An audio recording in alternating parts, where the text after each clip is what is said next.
Ladies and gentlemen, welcome to the Durp Show, broadcast by Big Ern. Come and take a listen. You'll be happy, and you will listen again and again, because this is the Durp Show. And welcome back, you Durps, to the Durp Show podcast. I am your host, Big Ern. Off the top, follow me on Twitter and Instagram at ezb14, but more importantly, check out the website ezb14.com. In today's episode, this is episode 11, I got the homie Louie. He couldn't be here in studio, but I got him on the phone. And that's pretty much it. Let's get started with the show.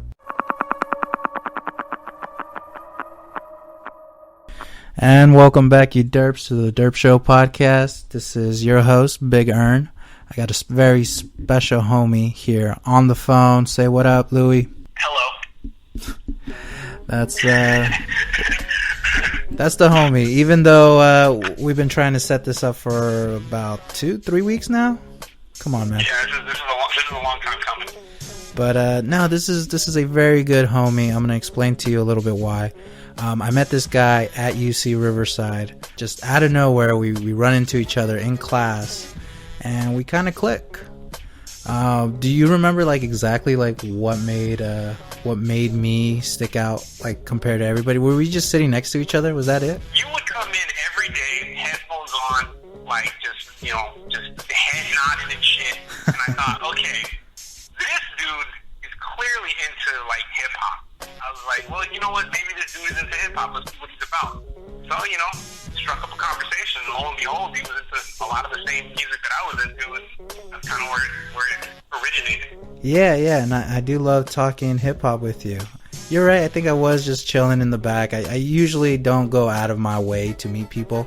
Yeah, but like I said, you've always been in my mind, my friend, so I can hit you up whenever and just be like, yo, what's up? What's going on with you? You know? Absolutely. And again, that's a mutual feeling because dude, it's been a while. I think we all had one class together. It's probably been about seven years or so. Yeah, which is also the crazy thing, because usually I would see people in and out through my major and everything. I would see the same group of people, but I would run into you a lot, actually. We'd have lunch every once in a while. When was it that we took a picture with Murs? Was that spring? Was that during that spring festival they had at UC Riverside? Yeah. And then you're like, yo, what's up? And I'm like, yo, what's up, man? And we're just walking, talking. Was that the same? That was when J.Cole was there, no? No. J.Cole was a different spring splash because Murs was there when Nas was there. Oh, that's right. It must have been Nas, yeah. Yeah, Murs and Nas played the same show, and then Cole played the same show with Estelle and the Cool Kids. Ah, that's right. Yeah, so we're walking, just chit-chatting. You're like, holy shit, it's Murs. And then just completely chilling. He was eating like a taco, right? He was completely chilling, and we all take pictures. Everybody formed like a circle around them once you spotted him out, which was pretty funny. So yeah, I've known you for a while. We like to talk hip-hop. You kind of had something to say about Kanye West?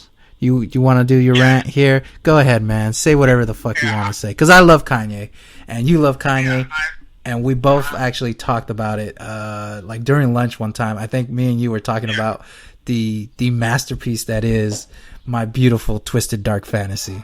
Hot off the heels of Graduation was 2007. September 11, 2007 is when Graduation dropped. I listened to the Graduation, I thought it was the shit. Off the heels of Graduation, sometime in 2009, is when what's it called? 805s. When 808s and Heartbreak. Oh, 808s, yeah. That came out, and that was met with mixed reviews and shit. I didn't dig it too much at the beginning, but with hindsight being 2020, you look back at it now and you're just like, wow, it was an exercise in something stylistically different.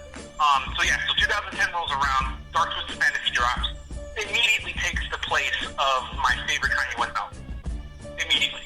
With no qualm, no nothing. I loved it. I truly thought it was this big, colorful fucking album that just really cemented Kanye West as the guy.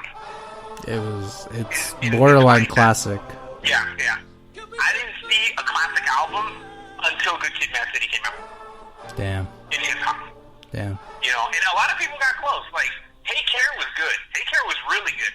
And that's an album that I didn't think was that good when it came out. But like I said, hindsight 2020. You go back, you listen to it as a body as a collection of songs. Take Care was good. The way I described that album, it was Drake's Marshall Mathers LP. It might have been his best work. Like he doubled down. He made it close to a classic too. Definitely the most consistent piece of work. Way better than Thank Me Later. Way better. Yeah. And like I said, it took me a little while. I was in a different state of mind at the time, but it was definitely a great album, but not as good as Dark Twisted Fantasy. So music comes out, cool, and then he starts putting out music again. You know, he put out Only One, Paul McCartney. Yeah, recently. Yeah, and that was cool. You know, for what it was cool. The Rihanna song dropped. That's true. Again, Paul McCartney is on it. So that's cool. You know, whatever. Then I think way before all that shit happened, snippets of All Day dropped. And I remember hearing the snippet like twice and thinking, okay, that song's gonna be dope. And then he performs it at the Brit Award, and that shit is amazing. Flamethrowers and shit, right? Mob of motherfuckers. And for anybody listening, the mob of people that was, if you didn't know, the mob of people that was with Kanye West up on stage was nothing but UK grime artists. And everybody up there was somebody prominent in the grime scene in England and shit. That's dope. So, yeah, so he was putting on for that particular country's, like, you know, style of music, which, you know, a lot of people don't know. Grime hip-hop is like a subgenre of like trip-hop, and it's just a subgenre that was pretty much, like, developed and brought up in England. I'm not too familiar with it myself, so he really does have a respect for the genre. He really does have a respect for who's out there, and he's really putting on for people that, you know, might have never been put on before.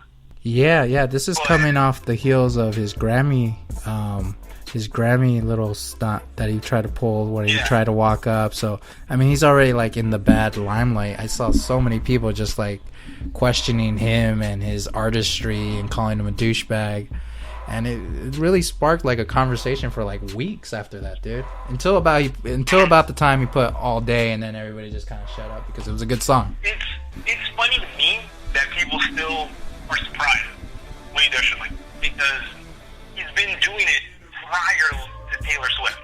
Like, the Taylor Swift shit happened, and because it was Taylor Swift, you know, Middle America's princess, that's when it was Harrison. But he did that shit to Justice at the I think it was one of the MTV, the Euro MTV Awards, the ones that happened in Europe and shit. He did that to Justice on stage. He did that shit to them.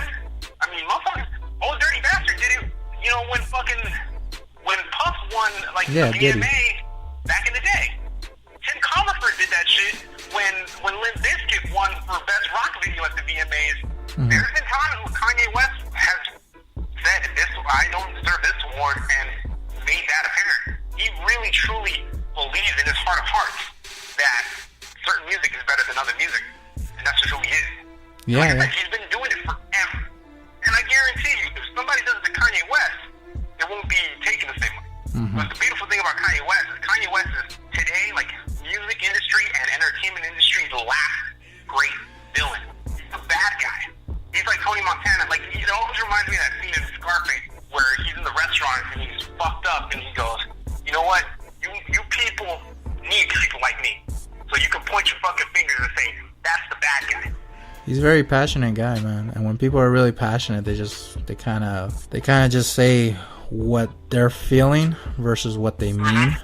And I think people get that twisted, and people don't forget. People, like, criticize him like crazy. And I think it's a little unfair because they don't get the passion behind it.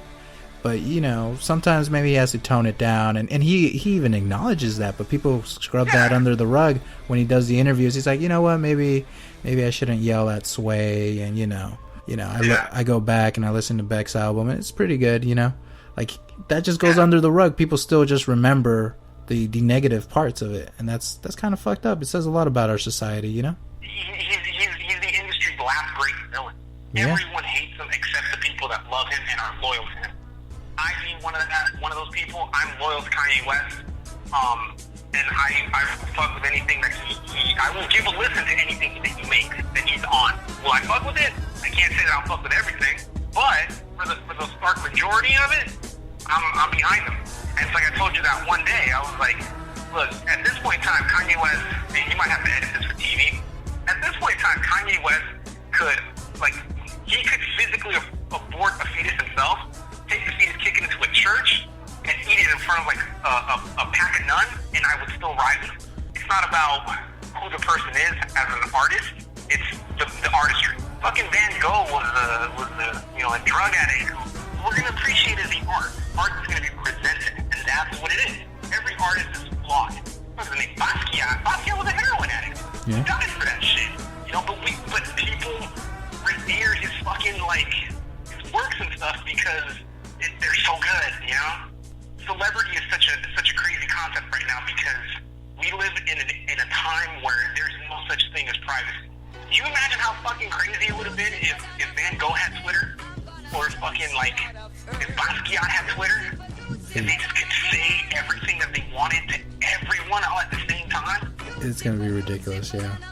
It would be fucking crazy. You'd hate them too. Yeah, probably a lot of people will probably brush it off as ignorant right now. There is a responsibility that needs to be shared between the artist that puts out the product and the consumers themselves. Mm-hmm.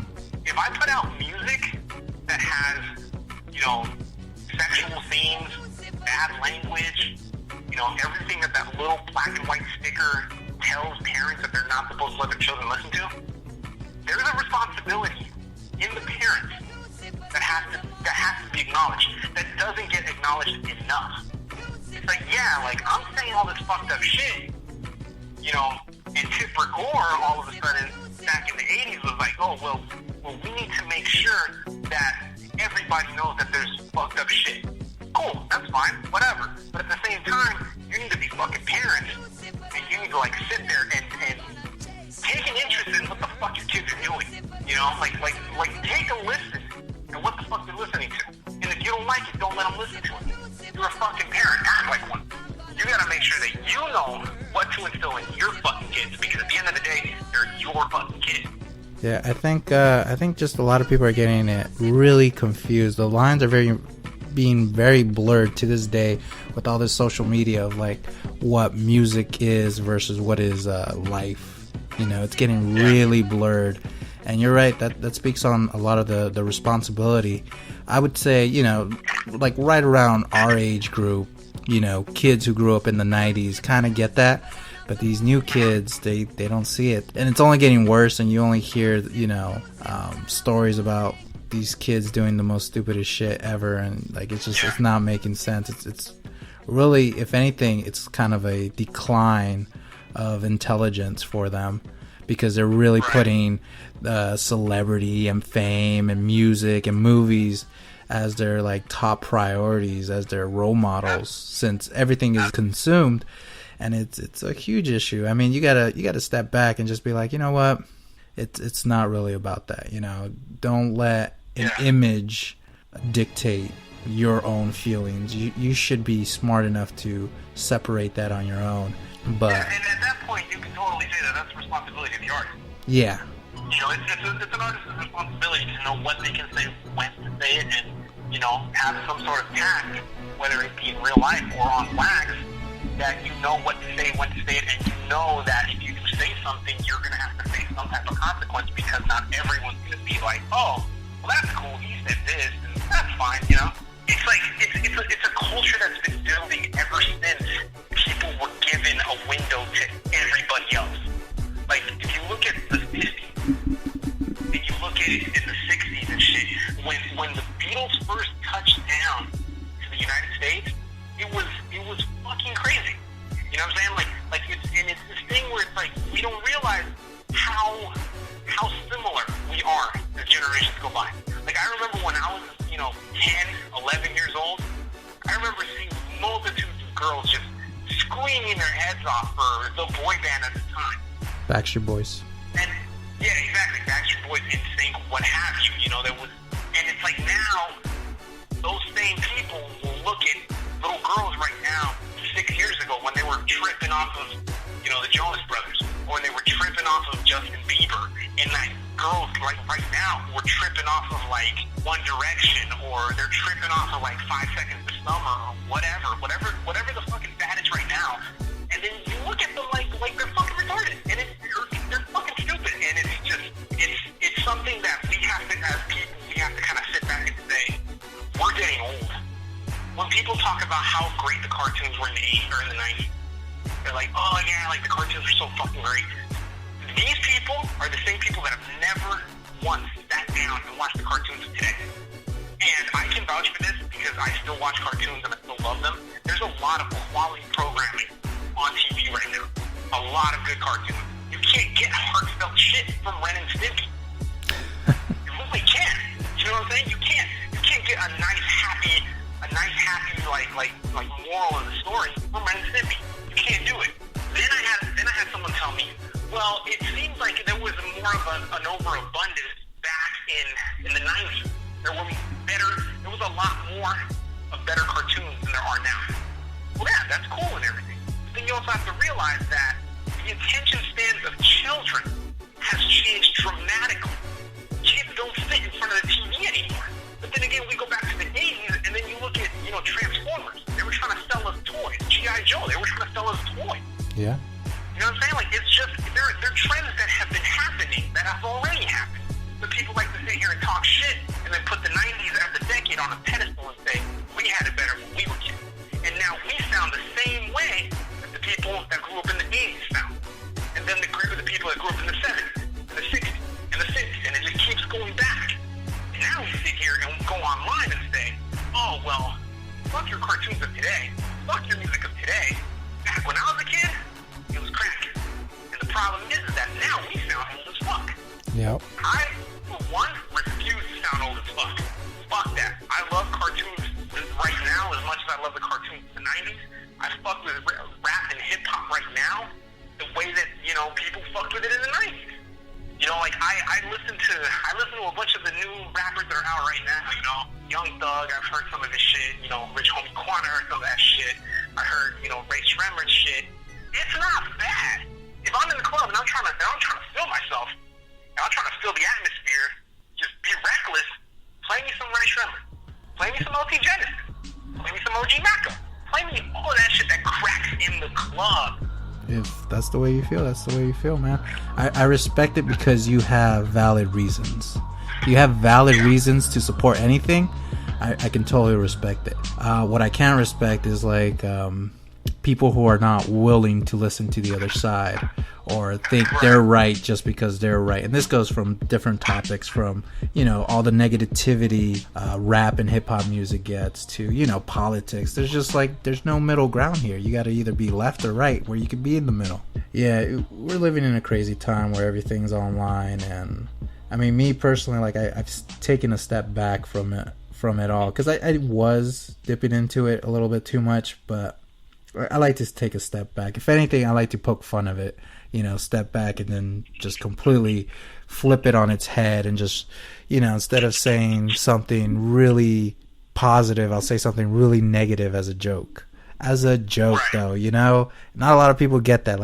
I'm joking. I'm not being serious. This online stuff is not serious. That's why I'm saying it. Yeah, and honestly, that's one thing that I totally agree with you on. The internet is the last place where anyone should be serious. Especially if you're giving your own personal opinion. You have to realize that there's people who've gotten into physical fights over something that was said on the internet. There's been people that have been killed over some dumb shit that's been said on the internet.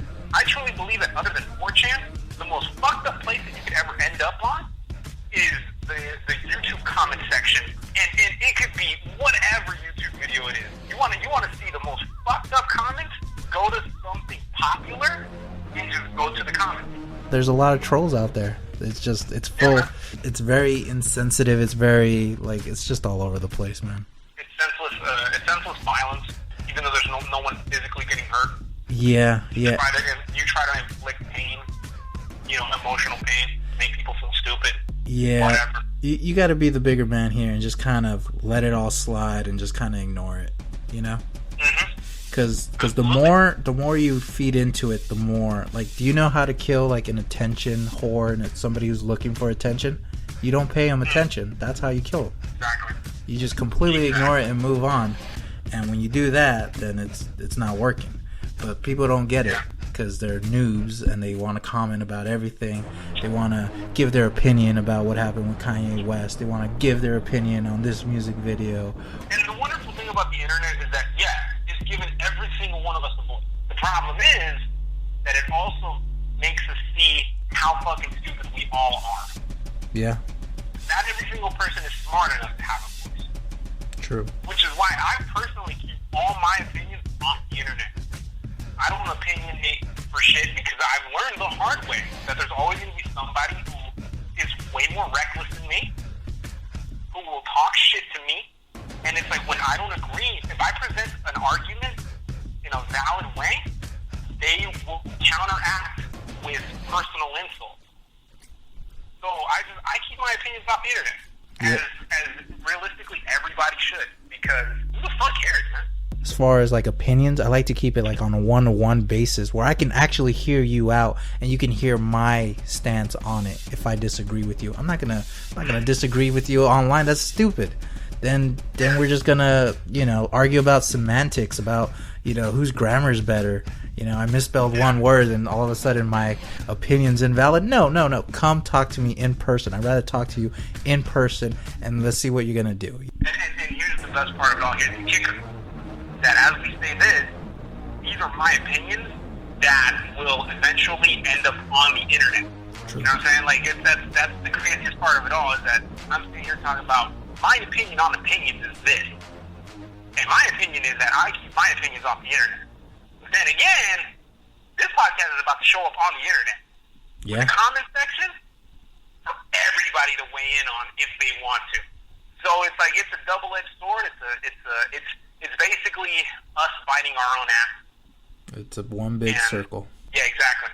It's the most ridiculous thing when we can use, you're right, the internet as a utility, as a double-headed sword where we can give our opinions, but there's a lot of negativity out there and you got to walk that fine line because you got these beheadings from ISIS. You got pictures of like the most craziest accidents, people being cut in half with car accidents, and I mean it's real life, and it's just like maybe we shouldn't see that. Yeah, and the problem is that with as far as content goes, it's like we don't have control over this shit anymore. The internet is this enormous, uncontrollable beast that we just continue to feed into. I'll go on Facebook, I'll tell my friends that he looks stupid in a picture or whatever. I'll go on Instagram, like some shit. I'll go on Twitter, retweet some shit. And that's it. You know what I'm saying? Like, and that's what I do. I sit here and go, oh, you know what, man? You know what's good on a fucking Saturday at 2 o'clock in the afternoon? Some beheading videos. Fuck that. That's just not me. So, at this point in time, I have a pretty good job right now. I work for a school district here in locally, and I really enjoy what I do. But at the same time, I have this passion now that I have always had. I just never admitted to myself that that's what it was. And I said, fuck it. You know what? I'm going to go back to school. I'm going to finish what I have to finish. I'm going to get a degree, and I'm not going to get it in something that is going to guarantee me money. Because that was the worst part, is that I never felt like I was going to college for myself. I felt it because I was doing it as a benchmark thing for my parents or for my brothers, and set the good example because I was the oldest, whatever. And now I can go back and study something that I want to study. So what I'm going to do is I'm going to go back to school. I'm going to create writing just so I have that fucking piece of paper, and then I'm just going to do everything else that I have and just fucking work and really produce this thing. And about 3-4 months ago, me and my very, very good friend, talented friend, her name's Sabrina, she draws amazingly. And I always had the idea of writing a comic book, but I never had someone be as interested in my ideas as I was, to the point where they were like, okay, let me drop this. I'm going to prioritize what you have, and we're going to make it. And I'm going to help me build it. We put these characters together. We sewed it together, and now we have the foundation of what we think is a very interesting, very unique story that I've been writing. I mean, we conceptualized. I wrote. I've been writing the scripts, and she's been drawing and basically taking over responsibilities of penciler and inker. So this is what we've been working on for the last 3 months. Eventually, if this thing takes off the way that I want it to take off, I want to develop this for TV and sell it, and have it be on TV. And whether it fails or whether it does good, it's my foot in the door. Because this is what I want to do. I want to write for TV for the rest of my life. If it all goes the way I want it to, I want to be sitting at a comic book panel, at Comic-Con 10 years from now, by 35, and say, this is my comic book, this is my TV show. Ask questions about it because this is what I do. And that's it. Because that's what you love. Yeah, I get it, man. And like I said, we put together this wonderful book, or we're finishing putting together this wonderful book. It's called Cognitive Dissonance. It's a bit of a mouthful, but it's kind of it's just a title that really encapsulated what we were working on. And essentially, it's about a guy who's down on his luck, kind of, not really, but he just kind of is in a stagnant point in his mid-20s. And like I was, and like you told me, like you were, and like pretty much everybody, once we come out of college, or once we come out of that age where we're in college, we're in a stagnant point where we're just like, this sucks. What the fuck am I supposed to be doing? What am I doing with my life? When you meet the real world, man, it's such a shock. That core life crisis is in it. And, for some strange reason, his soon-to-be roommate and the guy that he lives with, or the entity that he lives with, is a Grim Reaper, essentially. Or as we like to refer to them, as transport assistants to the other life. Yeah. Which there are many of. It's not just one entity of Grim Reapers. There's not just one Grim Reaper. There's a bunch of them, and it's like a job in the fictionalized underworld or other world or other realm where everyone goes when they die kind of thing. And it's just his personal growth. And now the thing is that the whole story is kind of told from the point of view of the character that we call Death. It's told from its point of view because it's just the soul, and it's told from their point of view, and sees the main character as a normal human being with the head of a cricket. And everybody sees these two characters as normal human beings. To each other, the cricket sees Death as skullhead dressed in normal clothes, and that's just who he is. And then Death sees normal guy, normal body, just with the head of a cricket. And there's a lot of humor that goes back and forth between these two displaced characters. Family issues that they go through, that the main character goes through. And there's a lot of colorful, supporting characters that it's taken a long time to develop and kind of make sure, because the way that we wanted to design the characters was we wanted to make sure that if at any point I could take all the supporting cast, every single one of their names, drop them in a hat, and pick one out at random, each one would have a strong enough foundation to where we can give any one of them a spin-off and it would work. Yeah, that's writing 101. But as of right now, I'm going off the fly, No one taught me how to rap. No one taught me how to, it's just kind of from reading, just all this shit, I'm just kind of doing it on my own to see if it works, Yeah, for sure. I felt the same way. I felt like I needed to do it. Because I felt like I could do it, so let me do it. Mm-hmm. It seems like me and you, we're the creative types, Yeah. Like I just, like, in high school, you didn't know me back then, but in high school I loved movies, so I loved doing shorts, and I used to hate YouTube back then because it was such a new thing. I thought it was so cliche. Right. I was like, no, I don't want to put my skits, my funny skits that I did with my friends, I don't ever want to see them on YouTube. And I would hate it. I would say, no, this is just a fad. These kids just want to be internet famous. I'm not digging it. So from that, I knew I wanted to go into film. And once I got to UC Riverside, I was like, you know what? Film's good. Film theory's even better. But what I really like, what my passion is, it's writing, man. Writers don't make shit. And I knew that. And I knew it was going to be tough. But I was like, let me start this blog. Let me just put my rants out there. Let me create a website. Let me create more content for the website. And this is how it's all tying back. It was like, you know, you're in the same boat. Like, you have a passion. You want to pursue it. And as long as you're pursuing it, does that make you happy? Because it makes me happy. Absolutely.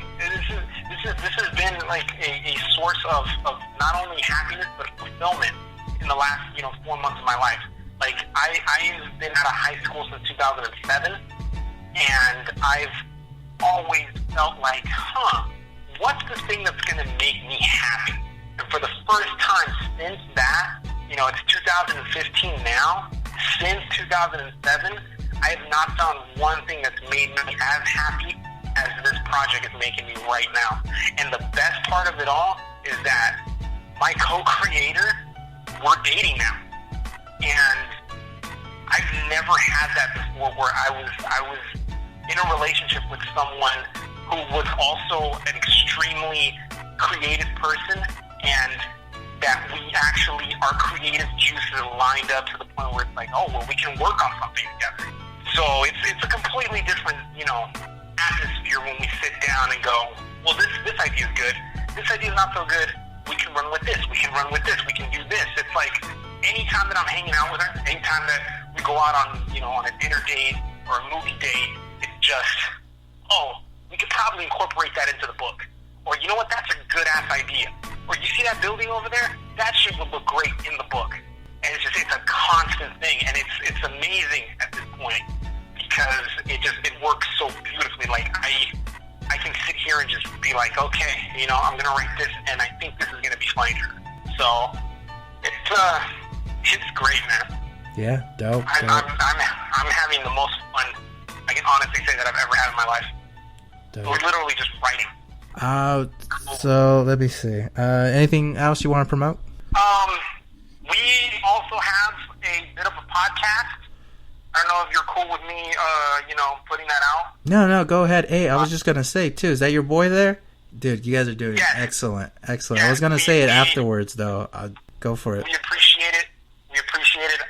Like I said, it's Axial Skeleton. Look that up on Facebook. That's his baby. He's the one doing it. He's been a good friend of mine since high school. I've known him for about almost 10 years now. We review movies on YouTube. We, talk about stuff. We're coming up on a giveaway that we're going to be doing. So if anybody's interested, Axial Skeleton is where you can find it at. So. Anything else? What about your Twitter, Instagram, if you want to give that out? Yeah. My Instagram handle is Jinzo Neruda, JinzoNeruda. My Twitter is Twitter just at SOL_Neruda, Neruda. So that's me. Y'all want to reach out, say what's up. All right, man. I'm Big Ern. Follow me on Twitter and Instagram at EasyB14. Check out the website, EasyB14.com. We out. Say what late. Bye. Oh, I thought they silenced us, yay. Power to the people. We living in that 31st century. Futuristic fly shit. The penthouse is the projects and everybody flies private. New watch, you know what time it is. Watch us.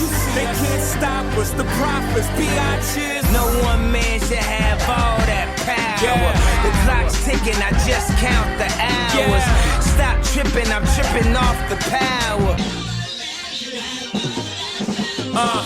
Rumble, young man, rumble.